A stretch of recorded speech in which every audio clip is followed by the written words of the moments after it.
Time for sound design. In today's video, I'm going to use this record with horror sounds to create some kind of texture. So I recently found this record. It's BBC Sound Effects number 27, Even More Death and Horror. It's from BBC Records from 1982. And this record contains sound effects. On side A, it's sounds of people being tortured and so on. And on sound B, it's called Nasty Animals and Birds, and it's all kinds of real and mostly fictional animals that are that have sounds. So for instance, werewolves, dragons, vultures, piranhas, snakes, a lot of gruesome but cool sounds that can be used in electronic music, that can be used as textures. So I recorded a few of these sounds into Ableton. I'm going to pick one to create a texture from. I will link down in the description a link to this record if you want to check it out. Let's go to Ableton. So just as an example, I recorded the giant killer bees.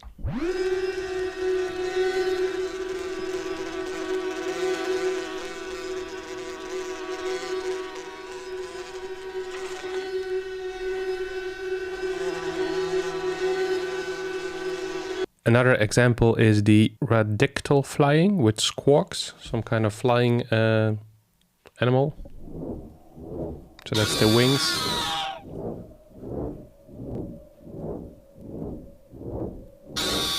So that's pretty terrible. And then the piranha fish feeding.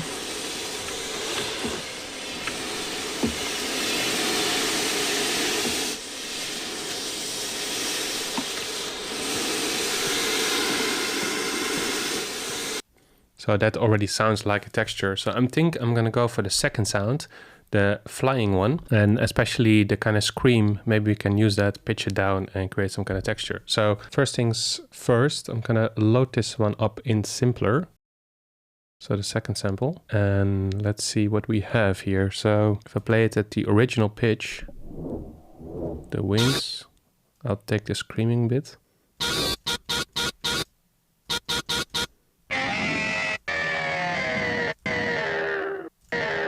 So maybe the last part here. There's still a lot of noise from the wings.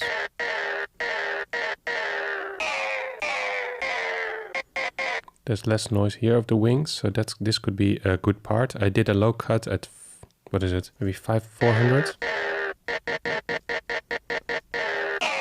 So now with this very short sound, 1 octave below the original pitch, I'm thinking it's a short sound, so maybe we put some reverb on this to make it a bit longer, and then perhaps an arpeggiator to create a more continuous sound. So let's start with some reverb. What if we loop this actually? Change the start and fade points.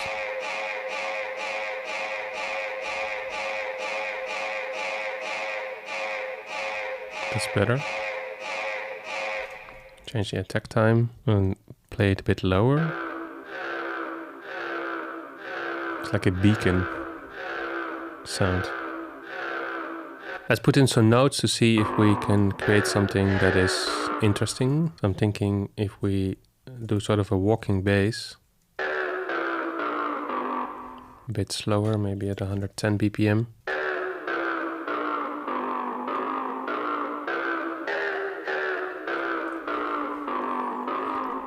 And now to create a bit of rhythm, we put a delay on this.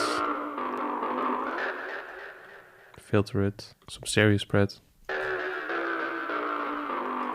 Maybe the feedback, turn it down, and also the dry wet, turn it down a bit.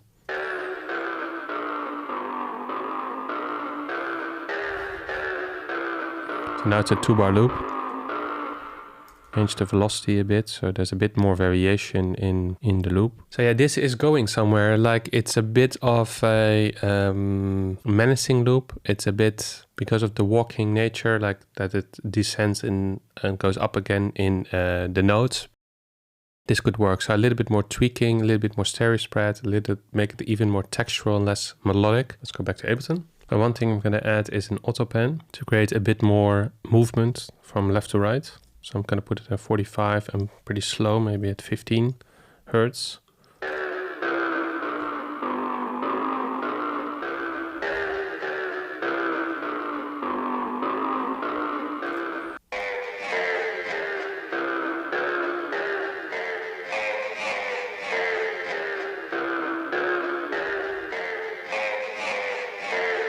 So now when you play it actually a bit higher, so first I played it between B1 and E1 or to C2, but if you put it a bit higher, since this is on loop here, you create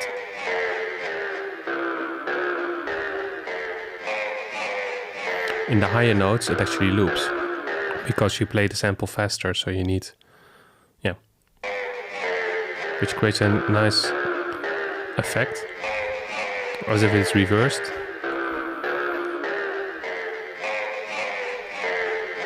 So I'm going to leave it like that.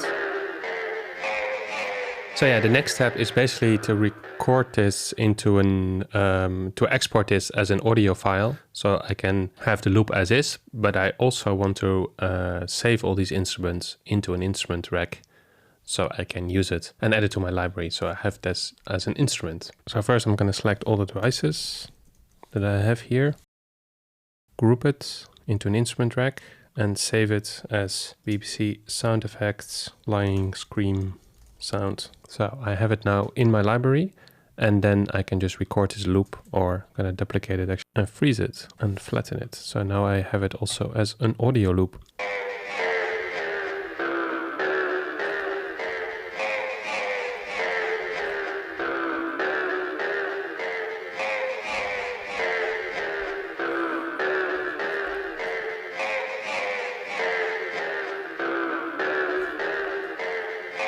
So this audio loop, and then I can use that in like an intro or an outro or in a break, or I just chop this up and use it as a basis for a track, put drums underneath it, bass, there are all kinds of possibilities. That's it for this video. I use this record, Even More Death and Horror, from the BBC Sound Effects library, number 27. It has a lot of textures on it, a lot of sounds that's good for textures. As you heard, you can use a little scream sound and turn it into a loop texture. Let me know if you have any of these kind of sound effects records and how you use them in your productions. As always, if you have any questions, let me know in the comments, and see you in the next one.